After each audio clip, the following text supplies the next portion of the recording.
Hello अस्सलाम वालेकुम। उम्मीद है आप खैरियत से होंगे। विज़ार अकेडमी के तवस्सुत से आप तक तमाम के तमाम लेक्चर्स पहुँचाए जा रहे हैं। आज हम करेंगे क्लास 9 की मैथमेटिक्स का यूनिट 7 है कोऑर्डिनेट ज्योमेट्री, और इसकी एक्सरसाइज 3.1 के क्वेश्चन नंबर 2 का पार्ट 4 हम करने जा रहे हैं।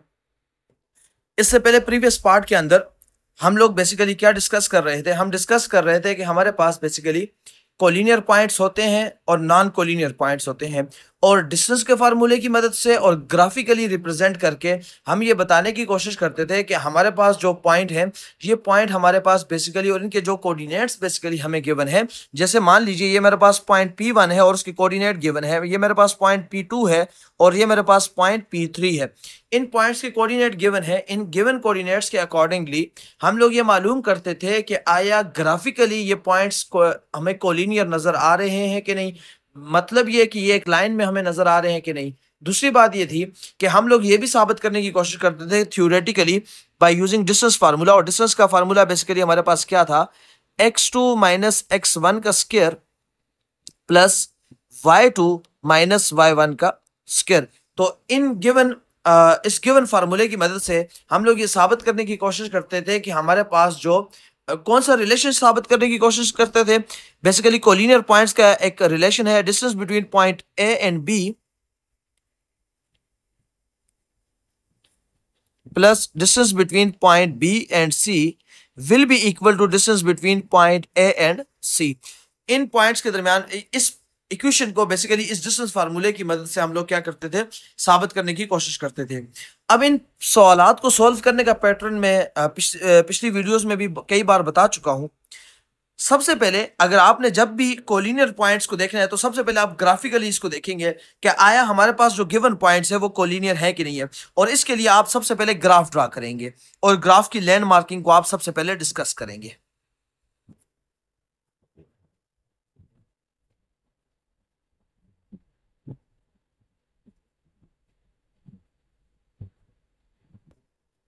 नाउ इसको हम लोग थोड़ा सा फर्दर एक्सटेंड कर देते हैं। अब इसकी लैंड मार्किंग डिस्कस करनी है तो ये हमारे पास बेसिकली वाई एक्सिस होता है, पॉजिटिव वाई एक्सिस। ये हमारे पास पॉजिटिव एक्स एक्सिस है। ये हमारे पास नेगेटिव वाई एक्सिस है, और ये हमारे पास ये बेसिकली नेगेटिव एक्स एक्सिस है। ये हमारे पास नेगेटिव वाई एक्सिस है। जिन पॉइंट्स पर ये दोनों लाइन आपस में मिलती हैं उस पॉइंट को कहा जाता है ओरिजिन। ठीक हो गया? ये जो ब्लैक डॉट वाला पॉइंट है ये बेसिकली हमारे पास ओरिजिन है। अब सबसे पहले हम लोगों ने क्या करना है? इन पॉइंट्स के कोऑर्डिनेट्स को इस ग्राफ के ऊपर मेंशन करना है।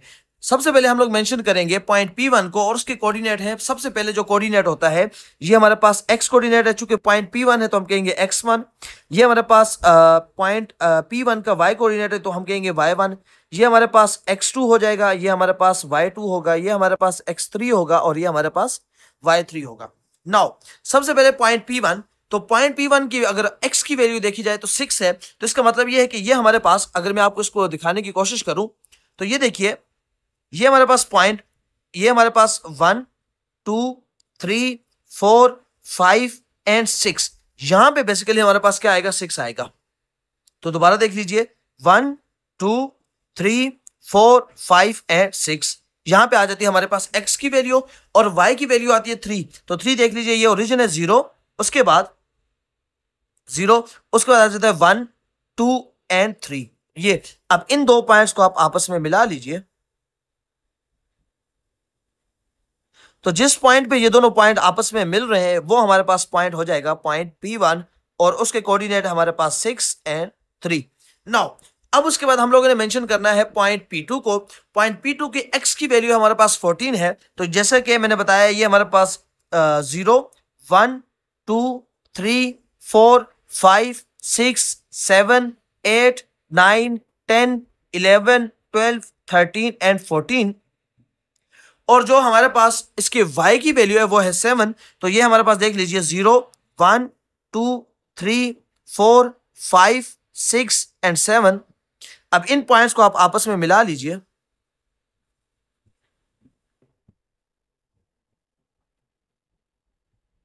तो ये पॉइंट हमारे पास बेसिकली इस पॉइंट पे आ रहा है और ये हमारे पास पॉइंट P2 है जिसके कोऑर्डिनेट 14 एंड 7 है। नाउ अब हम लोगों ने मेंशन करना है हमारे पास पॉइंट P3 और उसके कोऑर्डिनेट है -6, यानी कि हम लोगों ने x की वैल्यू पे जाना है, माइनस में जाना है, तो ये हमारे पास 0। अब ये हमारे पास होगा -1 -2, ये हमारे पास -1 होगा, -1 -2 -3 -4 -5 एंड -6 यहां पे, और उसके बाद आ जाता है हमारे पास -3, तो y पे हम लोगों ने माइनस में जाना है, तो ये हमारे पास 0 -1 -2 एंड -3, तो इन पॉइंट्स को आप आपस में क्या कर लीजिए, मिला लीजिए, तो -1 -2 एंड -3,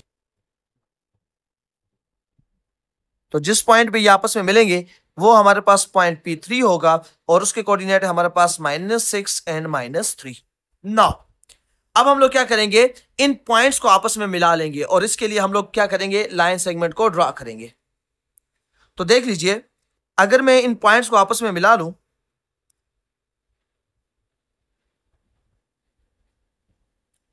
तो देख लीजिए ये बेसिकली पॉइंट्स हमारे पास एक लाइन में आ रहे हैं, और अगर ये ग्राफिकली जैसे कि हमें रिप्रेजेंट हो रहे हैं कि ये एक लाइन में आ रहे हैं, तो हम कह सकते हैं कि ये हमारे पास कोलिनियर है। अब जबकि ग्राफिकली रिप्रेजेंट हो गया है, जस्ट अब हम लोगों ने डिस्टेंस फार्मूले की मदद से distance between point P1 and P2 मालूम करना है, then distance between point P2 and P3 मालूम करना है, then distance between point P1 and P3 मालूम करना है। Just simple is that. ठीक हो गया। तो अब हम लोग सॉल्व करने जा रहे हैं। तो सबसे पहले हम लोग डिस्टेंस मालूम करेंगे, distance between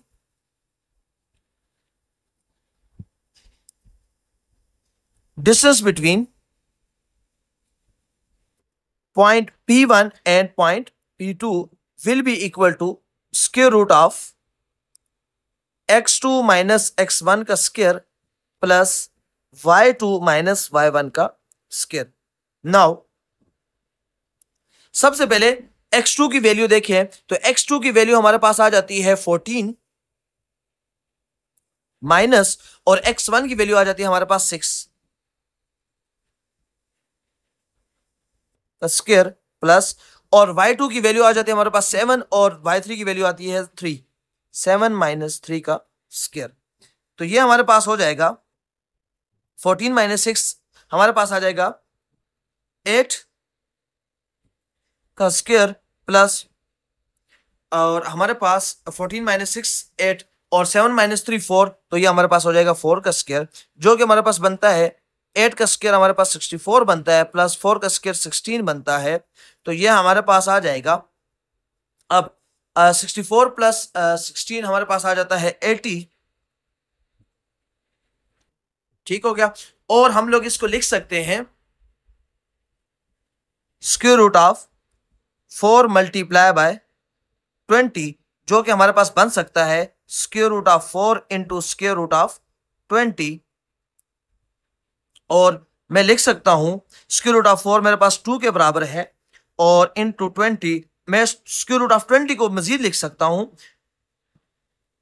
2 into square root of 5 into 4, और इसको मैं मजीद लिख सकता हूं 2 into square root of 5 into square root of 4, जो कि ये मेरे पास बनेगा स्क्वायर रूट ऑफ 4, तो 2 इंटू 2 इंटू 5, तो ये मेरे पास बनेगा 4 इंटू स्क्वायर रूट ऑफ 5।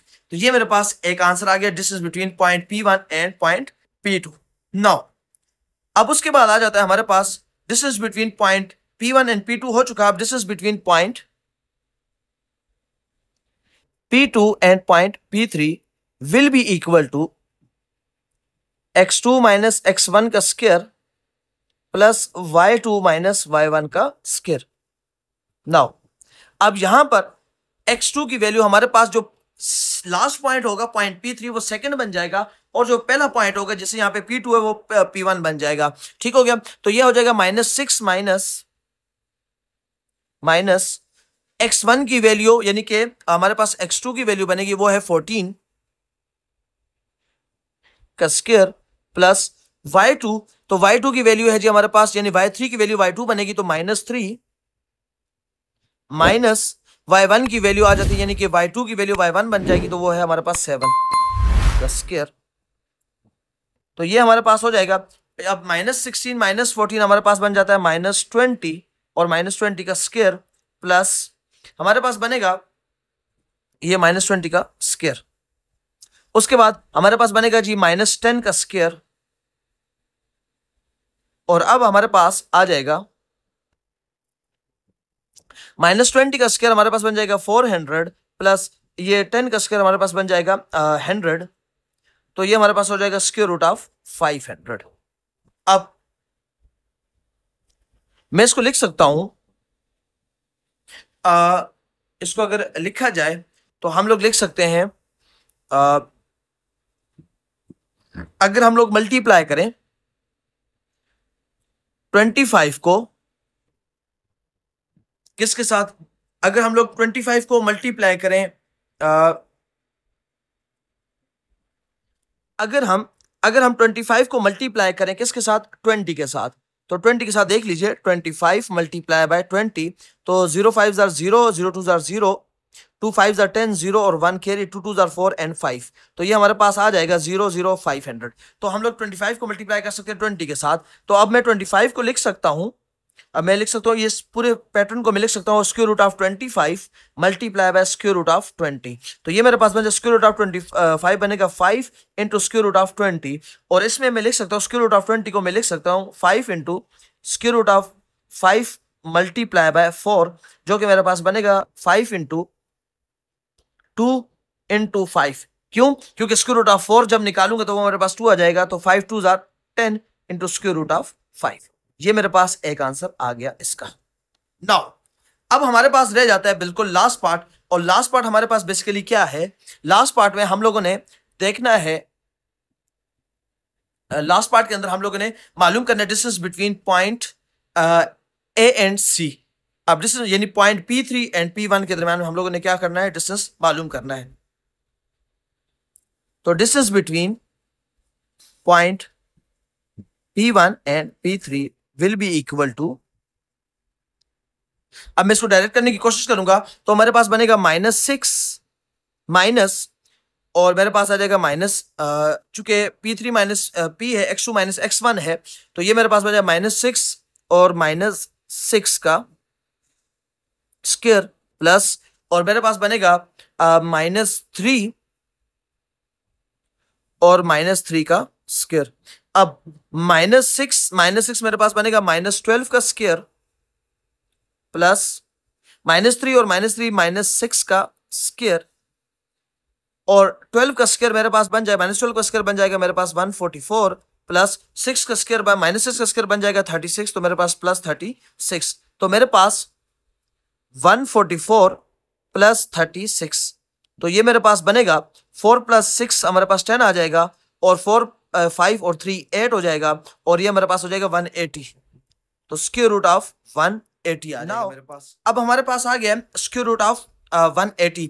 अब स्क्वायर रूट ऑफ 180 को कैसे सोल्व करेंगे, स्क्वायर रूट ऑफ 180 को सोल्व करेंगे, हम लोग कह सकते हैं, हम लोग इसको मुख्तलिफ अंदाज में लिख सकते हैं। मिसाल के तौर पर अगर हम लोग लिखें 4 into square root of 4 into multiply by 45, जैसा कि 45 मल्टीप्लाई बाय 4 हमारे पास क्या आएगा, 4 5 are 20 और 4 4 are 16 और 2 180, तो ये हम कह सकते हैं। नाउ अब मुझे पता है स्क्वायर रूट ऑफ 4 बराबर होगा 2 के इंटू स्क्वायर रूट ऑफ 45। अब स्क्वायर रूट ऑफ 45 को मैं लिख सकता हूं, square root of 45 is equal to square root of 9 multiply by square root of 5, जो कि मेरे पास बनेगा स्क्वायर रूट ऑफ 9 3 बनेगा, और इंटू स्क्वायर रूट 3 इंटू 5, तो मैं ये भी लिख सकता हूँ 3 इंटू 5 स्क्वायर रूट ऑफ 45 की जगह, तो मैं लिख लूंगा 2 into 3 into square root of 5, जो कि मेरे पास बनेगा 2 3 are 6 into square root of 5, ये मेरे पास आ गया distance between point P1 and P3। अब मेरी बात जरा समझनी है आपने, बेसिकली अभी तक हम जो पढ़ते आए हैं और आपकी बुक में जो रिलेशन दिया गया है, हम लोग उसको फॉलो करते हैं कि distance between point A and B is plus distance between point B and C is equal to distance between point A and C। अब यहां पे एक ट्रिक है और इस बात को आपने समझना है। बेसिकली कोलिनियर पॉइंट का एक कोर आइडिया ये है कि आपके पास दो पॉइंट्स के दरमियान में लिया गया डिस्टेंस का sum, let's say distance 1 and 2 plus distance 2 and 3 will be equal to distance between point 1 and 3। मतलब क्या दो पॉइंट्स के दरमियान में लिया गया डिस्टेंस और फिर किसी दूसरे पॉइंट के दरमियान में लिया गया डिस्टेंस वो बराबर हो, उसका सम बेसिकली बराबर हो, किसी थर्ड डिस्टेंस के बराबर हो। अब अगर आप गौर से देखें, मैं इसके मुख्तलिफ पैटर्न इस्तेमाल करूं, जैसा कि अगर मैं distance between point P2 point P3 plus distance between point P1 और P2 को देखूं तो क्या वो distance between point P1 and P3 के बराबर है कि नहीं है। तो गौर से देखने में मुझे पता चलता है distance between point P2 and P3 बराबर है 10 into square root of 5 plus distance between point P1 and P2 बराबर है 4 इंटू स्क्वायर रूट ऑफ 5 और distance between point P1 and P3 जो मैंने मालूम किया है वो है 6 इंटू स्क्वायर रूट ऑफ 5, जो कि आप कहेंगे कि सर यहाँ पे तो 14 इंटू 5 आता है और यहाँ पे 6 इंटू 5 आता है, तो ये तो हमारे पास बराबर नहीं है। तो फिर ये इसका मतलब ये हुआ कि ये कोलिनियर नहीं है, जबकि ग्राफ तो हमें ये रिप्रेजेंट करवा रहा है कि हमारे पास जो पॉइंट है वो कोलिनियर है। यहाँ वही पॉइंट आपने समझना है। अगर आप गौर करें, अगर हम लोग मालूम करें, हम लोग ऐड करें, यानी कि हम कैसे ऐड करें, अगर हम देखें distance between point P1 and P3 plus distance between point P1 and P2, क्या ये बराबर है distance between point P2 and P3 के, तो आपको नजर आएगा distance between point P1 and P3 हमारे पास बराबर है 6 into square root of 5 plus distance between point P1 and P2 हमारे पास बराबर आता है 4 इंटू स्क्वायर रूट ऑफ 5, जबकि distance between point P2 and P3 बराबर आता है 10 इंटू स्क्वायर रूट ऑफ 5। तो ये रिलेशन हमारे पास बराबर आ रहा है। तो इसका मतलब ये है कि हमारे पास जो गिवन पॉइंट्स हैं, गिवन पॉइंट्स ये बेसिकली हमारे पास क्या है, कोलिनियर ही है।